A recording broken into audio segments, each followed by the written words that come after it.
20 centimetre focus दूरी। ध्यान देंगे इधर, फोकस दूरी कितना दिया हुआ है। अब बताइए प्लस लें कि माइनस। क्यों प्लस लें, या माइनस भी लें? तो क्यों माइनस लें? क्योंकि अभी हमको पता नहीं है कि दर्पण उत्तल है या अवतल है। क्वेश्चन पढ़ो, अभी तुरंत पता चल जाएगा कि दर्पण कैसा है।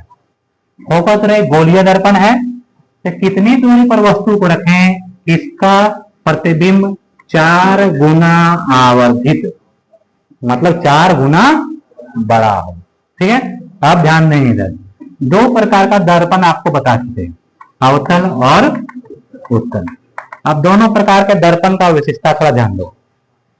अवतल दर्पण का, अवतल दर्पण कैसा प्रतिबिंब बनाता है? बड़ा भी बनाता है, छोटा भी बनाता है, और वस्तु के आकार का बराबर भी बनाता है। यानी अवतल दर्पण बड़ा, छोटा और बराबर आकार का प्रतिबिंब बनाता है। उत्तल दर्पण कैसा बनाता है? केवल और केवल छोटा, वस्तु कहीं भी रहे ये हमेशा प्रतिबिंब कैसा बनाता है? छोटा ही बना। अब बताओ दर्पण कैसा इसमें है, कैसा दर्पण है? यहाँ पर बोला है कि 4 गुना आवर्धित प्रतिबिंब, मतलब 4 गुना बड़ा प्रतिबिंब बना रहा है, और बड़ा प्रतिबिंब केवल अवतल दर्पण ही बनाता है, उत्तल दर्पण नहीं बनाता है। इसे पता चला यहाँ जो फोकस होगा वह क्या होगा? माइनस। क्यों? क्योंकि दर्पण कैसा है? अवतल है। ठीक है, अब अवतल ही कैसा है ये पता चला, क्योंकि यहाँ पर क्या बोल रहा है कि बड़ा प्रतिबिंब बनाता है। ठीक, अब दूसरा चीज ध्यान देंगे, फोकस दूरी निकल गया। अब ये जो 4 दिया हुआ है, क्या दिया हुआ है? m का मान। m का मान क्या दिया हुआ है? 4। अब ध्यान देखिए, और अवतल दर्पण ये कंफर्म हो गया। अब अवतल दर्पण दो प्रकार से बड़ा प्रतिबिंब बनाता है। पहला प्रकार से बड़ा बनाता है जब P और F के बीच में रहता है, तब इधर बनाता है आभासी, सीधा और बड़ा। दूसरा बनाता है जब C और F के बीच में रहता है, जब C और F के बीच में वस्तु रहता है तो C से परे जो प्रतिबिंब बनता है वह भी बड़ा होता है। अर्थात अवतल दर्पण के सामने दो जगह पर जब वस्तु को रखेंगे इससे बड़ा प्रतिबिंब मिलेगा। एक बार जब P और F के बीच में रखेंगे तब बड़ा मिलेगा, लेकिन साथ में सीधा मिलेगा। दूसरा C और F के बीच में रखेंगे तब भी बड़ा मिलेगा, लेकिन उस समय क्या होगा? उल्टा। अर्थात m का जो वैल्यू यहाँ पर होगा 4, वह प्लस भी हो सकता है और माइनस भी हो सकता है। m का वैल्यू +4 भी हो सकता है और -4 भी हो सकता है। अर्थात यहाँ पर दो कंडीशन होगा। पहला कंडीशन जब प्रतिबिंब क्या होगा, यानी प्रतिबिंब बड़ा तो दोनों स्थिति में है, कैसा हो? आभासी और सीधा हो। जब आभासी होता है तो कैसा होता है? सीधा होता है। जब सीधा होगा तो उस समय m का वैल्यू क्या लेते हैं? प्लस की माइनस? प्लस। आवर्धन m का धनात्मक चिन्ह क्या दर्शाता है? आभासी और सीधा प्रतिबिंब को। m का वैल्यू क्या होता है बताओ? -v/u बराबर कितना है? 4। -v/u इक्वल टू 4 है। ठीक है, इसीलिए बताओ यहाँ पर v इक्वल टू कितना हो जाएगा? यानी -v बराबर कितना हो गया? 4 ही हो गया। -v बराबर कितना हो गया? 4 ही हो गया। अब दोनों में एक रिलेशन हमको मिल गया, u और v में। अब हमको निकालना है किसका मान? क्या निकालना है? देखो, कितनी दूरी पर वस्तु को रखा जाए, अर्थात क्या निकालना है?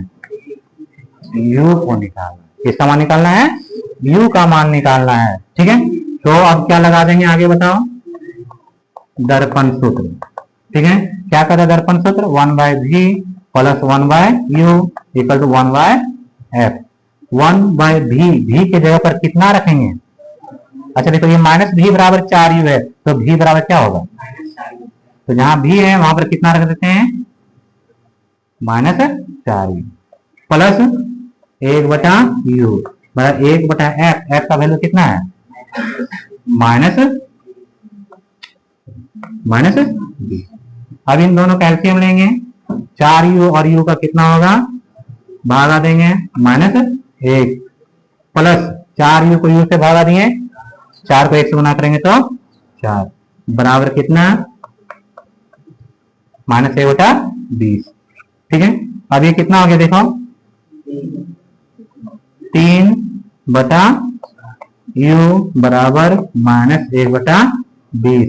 इसीलिए क्रॉस मल्टीप्लाई करेंगे, u इक्वल टू कितना, देखो 20 गुना 3 बटा माइनस ये रहेगा बटा 4, 4 पंचे 20, कितना आ गया u का वैल्यू, -15 सेंटीमीटर। अर्थात वस्तु दूरी कितना आ गया, -15 सेंटीमीटर। अर्थात जब अवतल दर्पण में, इधर ध्यान दो, फोकस दूरी कितना था इसका, 20 था, फोकस दूरी 20 था। अर्थात जब 15 सेंटीमीटर दूरी पर, मतलब P और F के बीच में 15 सेंटीमीटर दूरी पर रखेंगे, तब इसका प्रतिबिंब कैसा बनेगा, आभासी और सीधा। और कितना गुना बना, 4 गुना। ठीक है, अर्थात पहला आंसर हमारा आ गया 15 सेंटीमीटर की दूरी पर। ठीक है, और 4 गुना बड़ा प्रतिबिंब प्राप्त करने के लिए वस्तु को कितना दूर रखेंगे, अवतल दर्पण के सामने 15 सेंटीमीटर की दूरी पर। इसी प्रकार से दूसरा इसी में बनाना है। ठीक है, दूसरा स्थिति में क्या कहते हैं, फिर से 4 गुना बड़ा प्रतिबिंब बन सकता है अवतल दर्पण में। कब, मान लो जब वो दूसरी बार बनेगा तब वह क्या होगा, प्रतिबिंब कैसा होगा, वास्तविक और उल्टा होगा। तब m का वैल्यू क्या लेंगे बताओ, -4 लेंगे। उसमें m का जो चिन्ह होगा वह क्या होगा, माइनस होगा, ऋणात्मक होगा। फिर से यहाँ पर -v/u इक्वल टू -4, ये क्या हो गया, माइनस कट गया, तब v बराबर कितना हो गया, 4u। ठीक है, अब फिर से यहाँ पर क्या करेंगे, दर्पण सूत्र लगाएंगे, दर्पण सूत्र लगा करके इसी प्रकार से हल करेंगे और फिर से आपको u का मान मिल जाएगा। ठीक है, और उस समय जो u का मान मिलेगा वह मिलेगा -25 सेंटीमीटर। क्या, कहां से रखेंगे डायरेक्ट, ये अलग है, ये अलग है। यहां पे हमको फिर से u का मान निकालना है, यहां पर फिर से हमको u का मान निकालना है। ठीक है, ये अलग क्वेश्चन और ये अलग है। यानी अवतल दर्पण में 2 स्थान पर वस्तु को रखने से उसका 4 गुना बड़ा प्रतिबिंब प्राप्त होगा। पहला, अवतल दर्पण का फोकस के बीच में, ध्रुव और फोकस के बीच में कितना दूरी पर, 15 सेंटीमीटर दूरी पर। एक और यहाँ पर C और F के बीच में रखेंगे तो भी 4 गुना प्रतिबिंब बनता है। और जब इसको लेकर के V और U को लेकर के दर्पण सूत्र लेकर जब इसको सॉल्व करेंगे तब यहाँ पर U का मान कितना मिलेगा, -25। अर्थात अवतल दर्पण से कितना दूर पर वस्तु को रखना पड़ेगा, 25 सेंटीमीटर। 25 सेंटीमीटर कहाँ होगा, पता चला है कि नहीं, ये है 20, ये है 40, तो C और F के बीच में हुआ। ठीक है, इस प्रकार से जब 25 सेंटीमीटर दूरी पर वस्तु को रखेंगे तब इसका प्रतिबिंब 4 गुना बड़ा बनेगा। ठीक है, इस प्रकार से अवतल दर्पण 2 स्थान पर वस्तु रहने पर यह बड़ा प्रतिबिंब बनाता है। पहला P और F के और दूसरा C और F के बीच में। ठीक है।